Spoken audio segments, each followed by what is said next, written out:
A year ago today, U.S. troops took their last steps in Afghanistan. President Biden made the decision to withdraw from the country and end the longest war in U.S. history.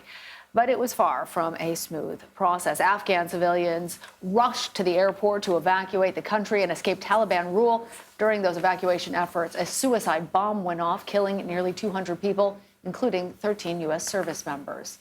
CBS News foreign correspondent Imtiaz Tyab has reported extensively on Afghanistan and joins us now. Imtiaz, thanks for being here. Obviously, we all remember that scene at the airport in Kabul, how desperate people were to escape. Talk to us about life in Afghanistan under Taliban rule now a year later. Lana, Tanya, so good to talk to you. And yeah, who could forget the images that we saw just 1 year ago, where for over 2 weeks, the scenes of desperation as Afghans tried to flee Afghanistan. We saw mothers handing over their infant children to U.S. Army soldiers just so that they could at least be taken to safety. We also know some of those babies still haven't been reunited with their families. We also remember that horrific suicide bomb attack carried out by ISIS-K, the Afghan affiliate of ISIS, in which nearly 200 people were killed, including 13 U.S. service members. This was a horrific, horrific time, a withdrawal that has been described as botched, mishandled by the Biden administration. And now here we are, 1 year later, since the end of America's longest war, when that last American service member took their last steps in Afghanistan as that aircraft took off. And Afghanistan finds itself in a terrible situation. The Biden administration froze around $7 billion of Afghanistan state bank assets.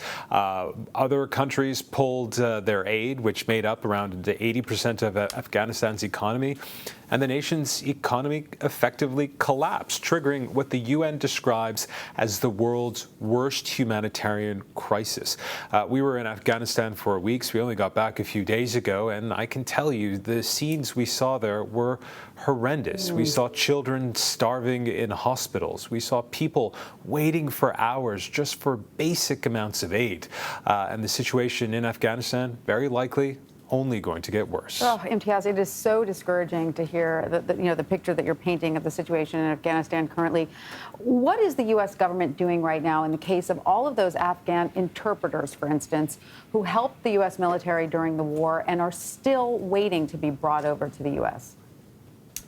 Yeah, and again, a dire situation for them. While we have no exact number of Afghan interpreters who remain in Afghanistan, we do know that around 17,000 have applied for what's known as the Special Immigration Visa, or CIV, and we know that around 75,000 more are in the middle of the process, a process which is extraordinarily difficult. There's around 17 steps that applicants have to go through in order to get this visa, and on average, it takes around 3 years to get this visa processed. And that's only if those multitude of steps have been done correctly. And if they're not, more often than not, these Afghan interpreters, translators, allies to U.S. forces over the 20-year war have to start over again. And further complicating matters, Afghanistan, of course, is now ruled by the Taliban, which means not a single country on earth recognizes its government, which means there are no